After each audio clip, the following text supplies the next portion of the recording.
I'm so tired.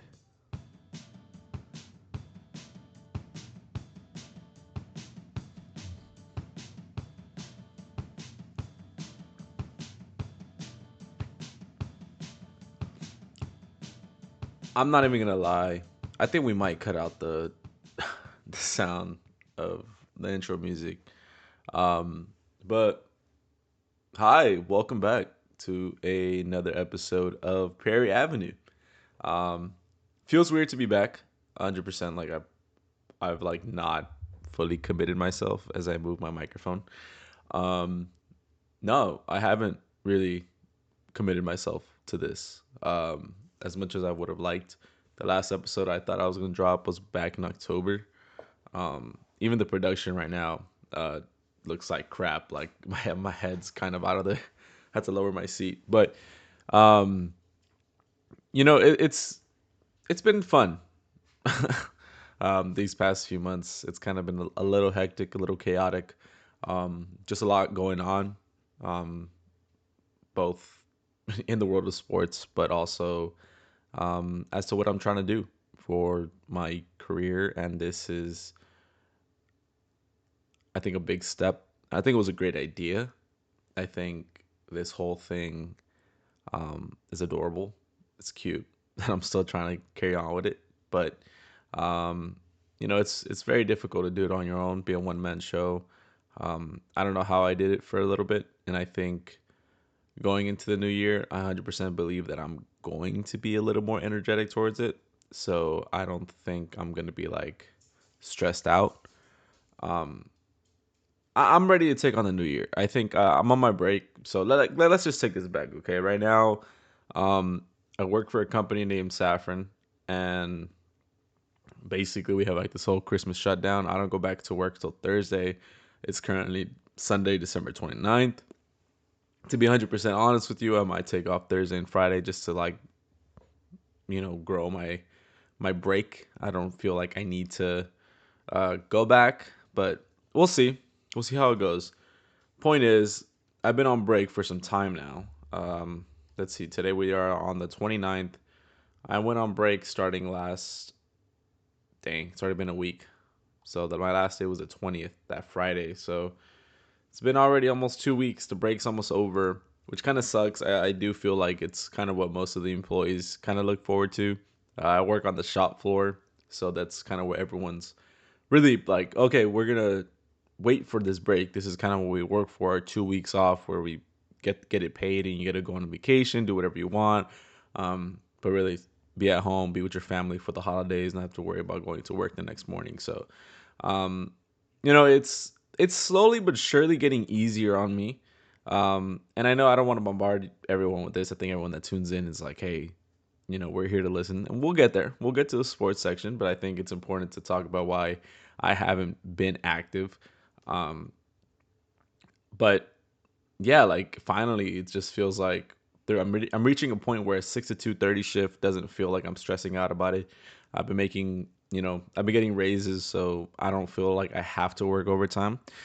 So that's a bonus that I could be off every single day at 2:30, and if there are days I could be off at 1:30 that I need to be. So, and getting off at 1:30 from your full time job that pays your bills is pretty good. You have a lot of time to do other things after, and um, right after. I think it's now, I did graduate.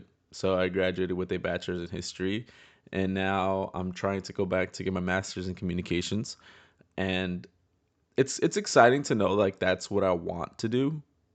But when you put it down on paper and see the steps that need to be taken to get to that point, um, it's a lot harder than it looks, and or than it sounds, excuse me. And it's a little nerve wracking because you don't want to kind of overstep. You say like, you know what, let's just take it one step at a time.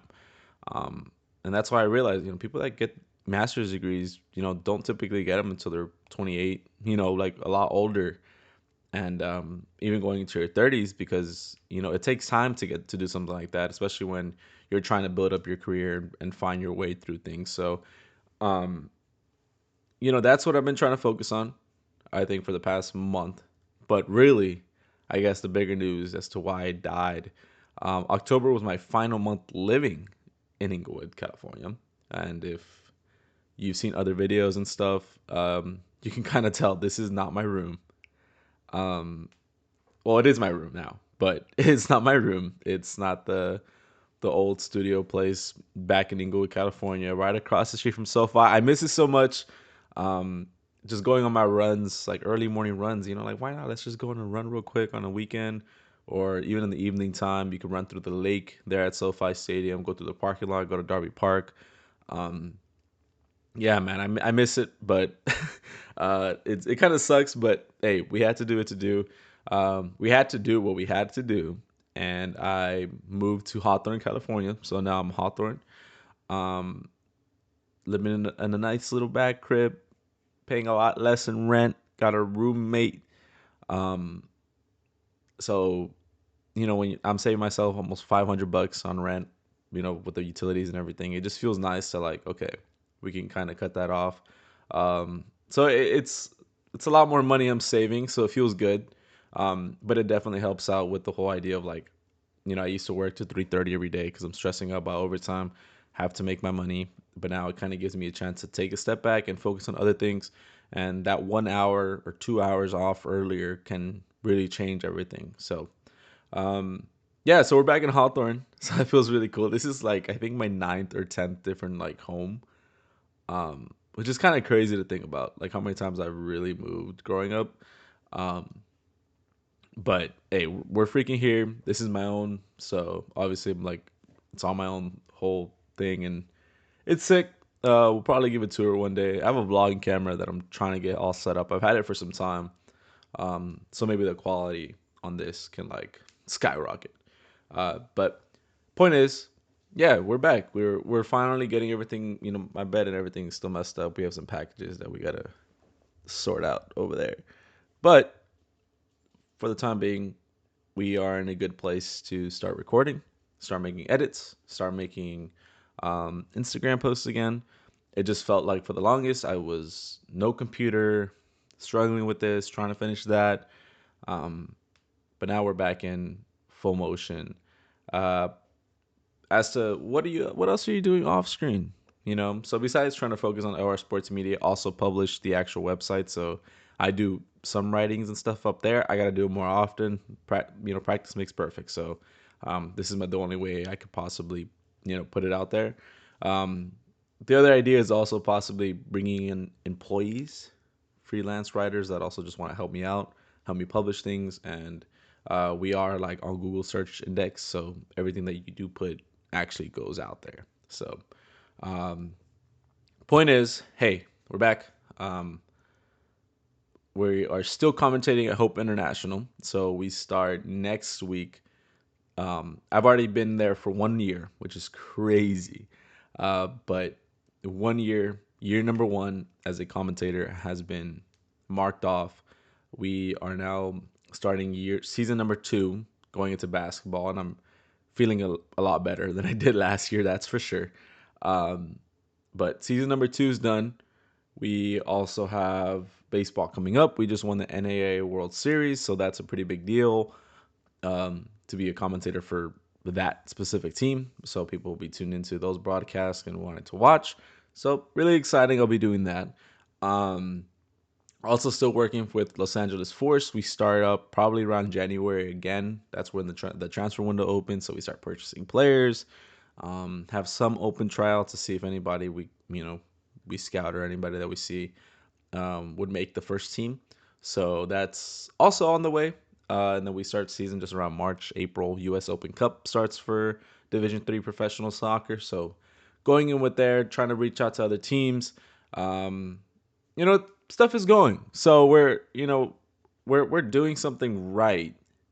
I just think I need one more thing that would blow us up. So, uh, and we're crossing our fingers. So I'm sorry for about the 10-minute rant. And but like, who the fuck is this selfish dude? Yeah, yeah. We're also explicit on this damn thing. Um, but anyways, my Audacity is like so zoomed in. I have no idea why it's like so zoomed in. But anyways, so let's hop back in. Okay. We don't want to make this episode too long. We just want to kind of get back into the flow of things.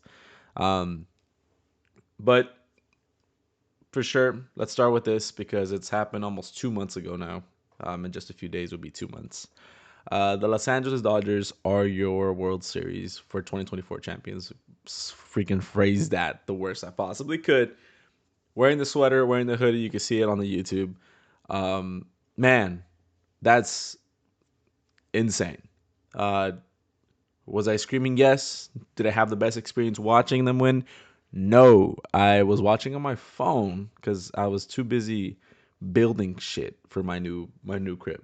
So uh, I'm like, great. Like I was, I put my phone. We were eating a Domino's pizza that we ordered real quick because we were just hungry. Picked it up, came back, and I was watching the game the whole time on my phone, and I was like, well, this is probably the best it's gonna get. And that was the best it was gonna get. Put it on my phone, watched it, eating Domino's pizza. Me, um, it was just really funny. It was like a really bad moment, but hey, you gotta do what you gotta do. Walker Buehler to be the last one to throw it.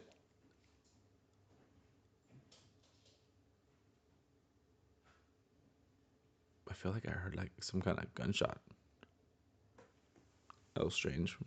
We're gonna have a live in break. No, seems like we're okay. We'll go ahead and check out the news feeds around here. That was really random. I don't live in the ghetto, guys. Point is, Walker Bueller, the last one to twirl it. I wouldn't say it was fitting. I was a little surprised, but after hearing, now that we're here 2 months later, that he lied to the pitching coach, hey, I'm ready. Like, I feel good, even though I just threw. And he just wants to be the last one to throw it out there. And it's kind of something we've seen, like, in recent years, um, with starters coming out, of course, in the 2020 World Series, ODS, he came out, threw it down. But it's kind of becoming a trend, and why not? Sometimes your starters and seeing a starter roll out other than just a normal reliever that you've probably seen already 2 to 3 times in the series. You see someone else come on, you're like, oh shit, it's serious. Um, but hey, it was a good moment. It was amazing. The Yankees really blew it in that fifth inning. It was just the scouting report just made them play baseball. All the drama happening after the parade was insane. I couldn't go, but thank God I didn't go. People said the parking was crazy, how to get in there. Everyone just Ubered. They were saying it was like around 50,000. It looked more than 50,000 people. It was like for sure over 100 to 200,000 people in downtown LA because there is no way that was only fit that more than freaking you could fill up SoFi twice with the amount of people that were there. Um, but just amazing views. Um, just all the drama that happened afterwards. Even like the podcast that Mookie has, and he had an interview with Dave Roberts about the game. Then he brought everyone on: Austin Barnes, Chris Taylor, Bueller, um, Freddie, just all of them coming on the like that group podcast, just talking shit. Um, and it's funny because there's that idea of like, man, like the Dodgers, they don't deserve anything, and it's they're like, well, hey, like I didn't, as much as I get it that we're the ones spending the money, and I feel like I've never actually, as any Dodger fan you've never experienced this. This is kind of like our turn of becoming the villain. It's kind of like the Real Madrid and Barcelona of stuff, and the Bayern Munich and the PSGs of these top teams in soccer that just have so much money they just buy every player that's good and top quality. Um, if we were like compared it to NFL, I wouldn't even think now because now there's a salary cap, so it's a little bit different. But even then, just the Cowboys always having the best players, not anymore. You know what I mean? So it kind of like changes your perspective as like where you go through a team. And now I'm looking at them like, damn, like am I really rooting for like the villain? And it kind of feels kind of nice. Of course, you're gonna say that because you won a World Series championship, but I just thought it's a little strange. 100%. I don't think I've ever rooted for a team that's felt like a super villain in the world. Maybe the Lakers, but even then, it was just Kobe during my time. Um, but hey, point is, we won the World Series. The drama was amazing. Otani just to come in, and that's all he wanted to do, and that's exactly what they did. Sure, he didn't have a great series. He hit like just around 200. It was not great for him, but hey, it is what it is.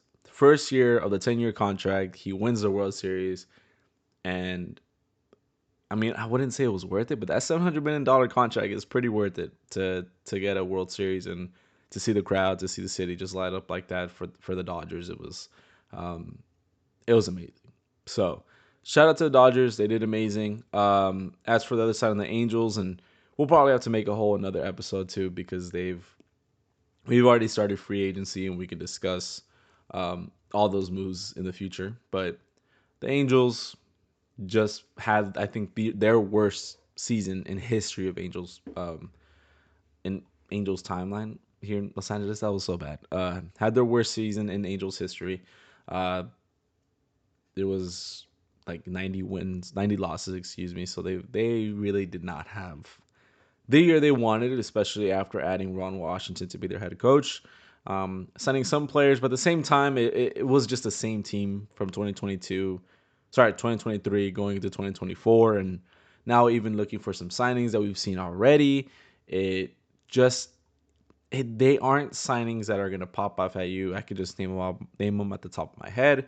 Um, we got Kyle Hendricks, that lefty starter from Chicago. He's been kind of going down. He always, don't get me wrong, he pitches innings, and that's just exactly what he does. He'll get you around 100 plus innings every single year, so that's nice to hear. The ERA isn't there. He was in the high fours last year. Travis d'Arnaud, you know him as a clutch playoff hitter for the Braves, but now he's going with the Angels. He already released like in a whole statement that he's there to support O'Hoppe through his, becoming that franchise catcher. But and we also got Jorge Soler. Those are also, I think, the three biggest names. But even then, Jorge Soler, unless he's on the Braves in the playoffs, he's not going to do great. And we also got Kevin Newman from the Diamondbacks, sub 800 OPS shortstop that can play 130 games. Can hit, but just isn't any kind of power, any kind of crazy contact. He's just a guy who can play some mid infield for you. And those are not signings that are going to change anything for the Angels. So we'll see. But bottom line is it's not looking well for the Angels. Now let's move on because we're just trying to zoom on because whatever. LA Galaxy won the MLS Cup. I'm a Galaxy fan. It was really nice to see. I didn't go to a game this year, but it was so freaking awesome to see them win it. Um, growing up playing for like AYSO and other different kinds of clubs around here, it was a lot of fun. Like a lot of the coaches would take us because at the time that was the only club that existed here in LA. So LA Galaxy, and they always had like the special packages, like give coach $20, which is crazy to think about now. Going back, my mom would give me $20 to give to the coach, $20, hot dog, a drink, and a freaking ticket, and you guys all sat together with your teammates, and it was so much fun. Just watching those games. Went a few times through high school, just one time through like college, and it was just a team support. They were all obviously in the 2010s. They were like the team to beat, but now in recent history they've kind of fallen off. Last year, which is crazy turnaround. We're 14th, which is the worst in the Western Conference, and became number one and took it all the way home. So shout out to LA Galaxy. Puig couldn't be there for the final match, but still it was just amazing. He was obviously there. The whole crowd just wished he was on because without him, we probably wouldn't have gotten that far. But Painso, Joveljic, Gabriel Peck, man, Peck, what is it? Peck, Painsil, and Puig, the three Ps, dominant, man. Just freaking great. Yoshida back in the defense, McCarthy in goal. He did also win his second MLS trophy. The first one he won was with LAFC just a few years ago. So that was cool to see. He was pretty emotional and good for LA Galaxy. LAFC did make it pretty far too, but they lost to the Sounders, who eventually were taken down by the Galaxy. But LAFC is still there. I believe they already came with negotiations to bring back Carlos Vela, which is kind of strange to bring back now. But we'll see how that goes. But still, LAFC will probably remain a powerhouse in the MLS. So we'll see what happens next year for Galaxy. We'll keep an eye on that as the year comes by. They start again probably like March, April. So keep that up in your head. Lakers, Clippers. Clippers. Kawhi Leonard wanted to retire. Now he's coming out of retirement. I don't even know. Bro's just always damn hurt. James Harden is nice, but they're struggling just to be like in the top 10 of the Western Conference. So who knows what's going to happen there. But still, just a good solid team. Intuit Dome, their first season there. I haven't been there yet, but it looks amazing. Apparently, it's just really steep, but the experience is awesome. Lakers, LeBron hasn't missed too much time, which is nice to hear. But he has missed, I believe, like 3 to 4 games. A lot of time, one of them was just his foot. He just felt like he sprained it, and the other one was due to like an illness. But I just feel like sometimes players use illness just to catch themselves a break. But it's become a pretty big issue in the NBA, and they're trying to find a way to address it. Being like, hey, people pay tickets to come watch superstars, and a lot of times, sometimes superstars just want to sit out because they don't want to play that game. So the NBA are working towards something on that. Of course, the NBA Cup is another way to entice players to stay healthy and be on the court, because if you win, I believe you get like 500K million. I don't even know. Point is, it's a lot of freaking money just for you to win an NBA Cup during like regular season games. It's a little weird, but it works out. And yeah, so just know that. But LeBron stayed healthy. AD's been healthy too. Both of them have been great, but it just hasn't really been clicking on the court. Earlier in the season too, when we just started Dalton Connect, he's been so nice, but he steep fall off. Austin Reeves steps up. Gabe Vincent is, I don't think, worth the money that we're paying him, like over 15 mil just a year, just to be kind of like a 3-point shot, but he's also super tiny. Max Christie's looking good. D'Lo also just recently got traded, so there's a lot of moving pieces, but I felt like the Lakers had some good energy earlier in the season when we just started, especially with new head coach JJ Redick.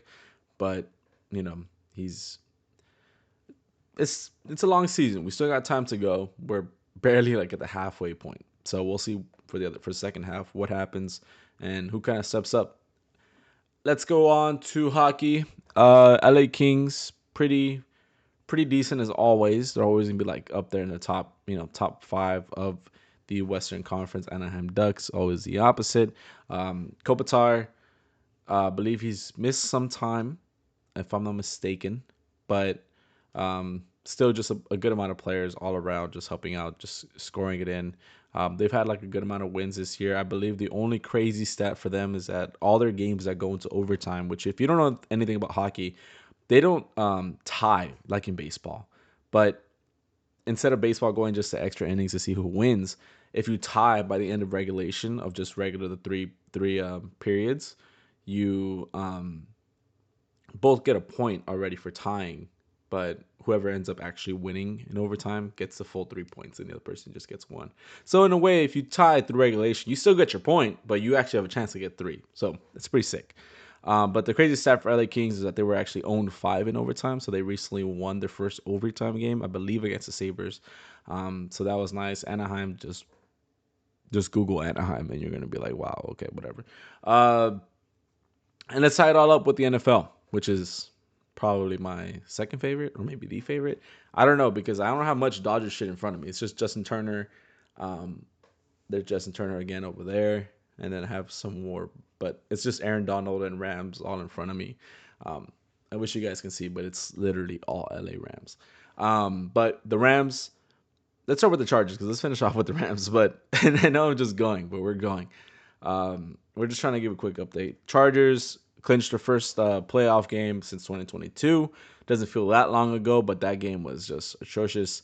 They are not good under Brendan Staley. So now to finally come back in under Coach Jim Harbaugh, it's really cool to see them.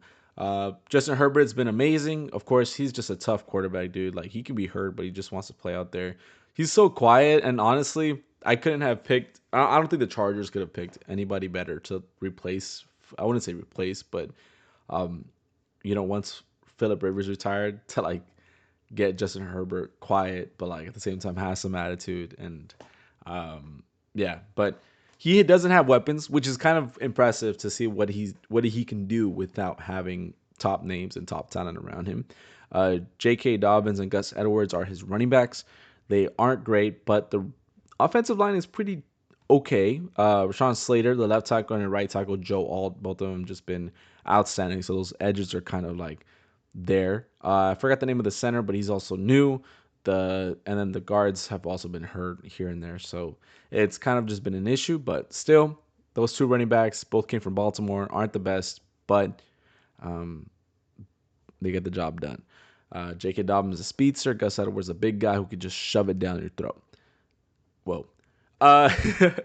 Uh, but receivers, no real weapons. Brendan Rice, the son of Jerry Rice, he actually, I think he's really like fallen off the depth chart. I remember seeing him more in preseason in the first few games. They saw him being used at times, but now he's like that fifth, sixth guy on special teams. Um, and for weapons wise, Quincy Johnson kind of had a little. I think I could probably like throw it towards the halfway of the season. Everybody was like in love with this guy, but again, the drops passes all the time. It happens so often. Has the highlight plays, but also has a lot of highlights of him just dropping passes. So that's been rough for him. But the real weapon for Justin Herbert comes out of the University of Georgia. I forgot what round. I believe it was a third. It was really late. Ladd McConkey. I think his name is so much fun to say. Uh, the two Georgia receivers that kind of came out and stepped up. Brock Bowers, another cool name to say, and Ladd McConkey. But to see Ladd, and no one's expecting anything out of him. They didn't even think he was going to be in the top three receivers, and he became the number one for Justin Herbert. Uh, Little white boy out of Georgia. So hey, boy is going crazy. Ladd McConkey, shout out to him. Defense has been nice. Joey Bosa and Khalil Mack both kind of feels like this year they provided a little more pressure. I don't think any of them are still at that level to be an All Pro, which is kind of crazy to say if you have Khalil Mack and Joey Bosa on your team. But hey, both of them balling out, provide pressure. You have to worry about one, you have to worry about the other. So it feels nice just to see that they're actually doing some damage. Shout out to Lawndale High School alumni.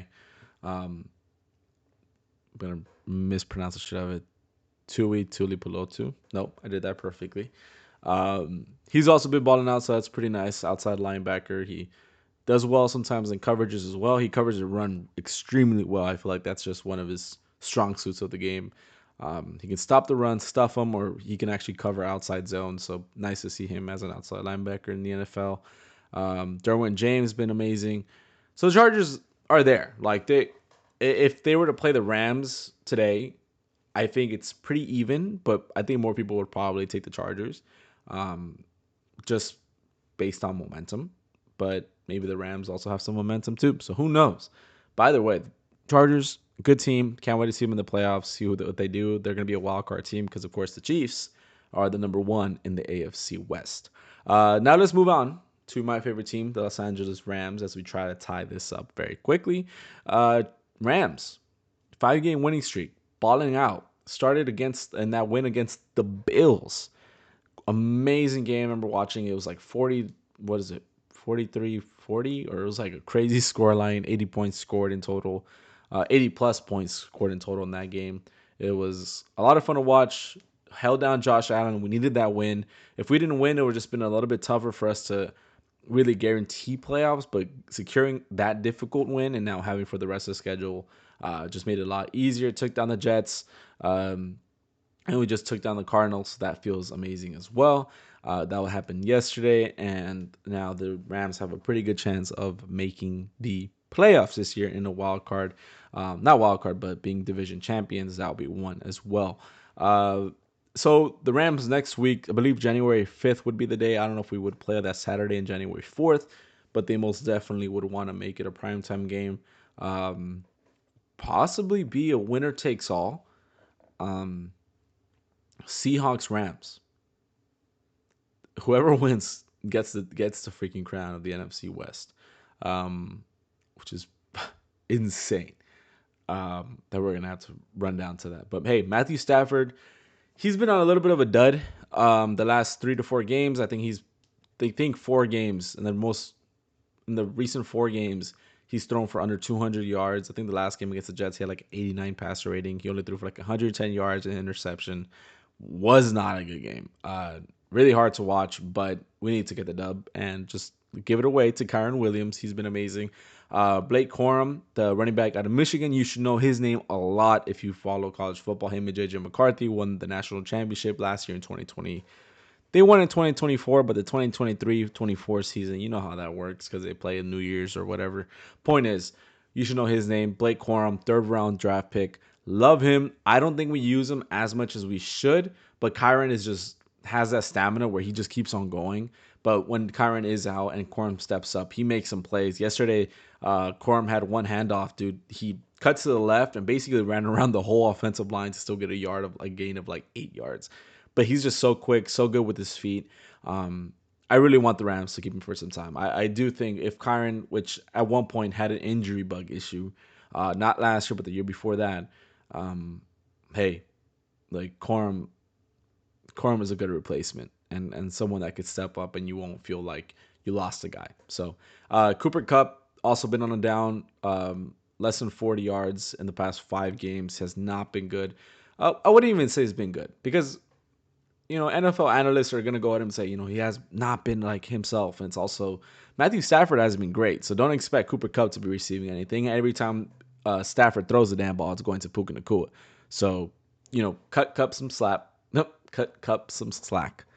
And, like he's a great receiver. If you watch his film, I have NFL Plus on like just to get like the coach review, and you watch him, he's probably still one of the best receivers in the league. Not top 10, chill out, but top 15, top 20, you can make an argument. Why? Because dude, you watch his route running, he's not the fastest guy, but he's physical like Nacua. And at the same time, he doesn't drop the ball, secure, and that route running is what carries him. Just watch him. Like he gets himself open, he creates space. He's a veteran leader that you need on this damn team. Rams should not get rid of him just because his production hasn't been there, but also due to the fact that your quarterback hasn't been up to standard. Okay, the defense has been carrying this team a lot of the year. We saw last year with the crazy interception in the end zone by Ahkello Witherspoon, number 4, gets the freaking interception. That's the only reason we really win that game against the Cardinals. Defense stepping up. So hey, Cooper Kupp's been, for me, could be biased. I love him. My favorite receiver of all time, of course, because like I'm growing up with this dude. But hey, I mean, dude's top 3 in like receiving in Rams history. I think fourth. I don't know if you pass Henry Ellard, but up there with Torrey Holt and Isaac Bruce. Hey, that's one of the greatest of all time in Rams history, of course, and had one of the best receiving years. Like, come on, guys, like let's cut the slack. But anyways, he's still a great run blocker. Puka Nacua has been amazing. He still catches the ball extremely well. Dude, super physical. I love it when we call. I love the idea of just we really been calling screenplays with him a lot. Um, Dude is just so freaking strong, dude. Like he gets a screen pass, runs up, 2 offensive linemen blocking him, and like the moment he makes contact, dude, the yards after contact is crazy. Just like he just keeps on pushing, man. It's like, oh man, just watch the film of Puka Nacua. But the whole old line deal, Jonah Jackson coming from Detroit. Of course, Detroit don't even miss him anymore. They're like, whatever, you guys can have him. Our line's still the best in all of the NFL. But Jonah Jackson came in, supposed to be our starting. He's a guard, but he was going to be starting center. It just didn't work out. And he's actually just been benched the whole time. And we're paying him like 12, 13 million just to be on the bench. But hey, the O line, there's been some shuffling, but they've been doing amazing. Bo Limmer, he's been the one given the ball to take snaps. So the rookie out of Arkansas, if I'm not mistaken. So that's nice to see him. The defense, though, has been stepping up. Braden Fisk and Jared Verse both are going to be defensive rookie of the year candidates. Braden, shout out to him, bro. Braden and Jared, just watching them go at it right next to each other, and man, they don't give up. You have to double team one of them, and it's amazing. But at the same time, credit to Kobe Turner, one of the more consistent tackles, defensive tackles in all of the NFL now. He just provides pressure, dude. Like I know his numbers aren't there. You're gonna look at it, but when you look at his QB pressure rate and just watching the film, he always has to be double teamed now. Like he's a great defensive tackle sometimes in the nose position as well, and he's amazing. Byron Young also still doing his thing, number 0 from the other edge. Defense wise, Cam Kitchens also got an interception. The draft pick from Miami, he's been nice. Quinton Lake, the captain, also doing amazing. Point is, this Rams team is strong. They are gonna make a run, possibly. I think if they get one win, that's a huge stepping stone for Sean McVay. But I think he wants to shoot for two, especially last year, just barely missing out going to the divisional game, just because they lost by 2 points or 1 point from the Lions. That's a team that we can beat. So hey, that's it. That was a quick rant, and I know that was like kind of excessive because most people are like, "Damn, like, dude, this guy's just going." Like, yeah, I was just going, but hey, Rams are gonna have some juice in them. So are the Chargers. So watch some NFL games upcoming soon. I have a party to go to in like 2.5 hours, which I am nowhere near dressed for. Let's say, you know what? Because we are kind of this improper podcast. Let's take a stand up. So I'm wearing the Dodgers hoodie, and I'm wearing a Rams PJ set that I got for Christmas. Let's take a step. Let me take off the headphones.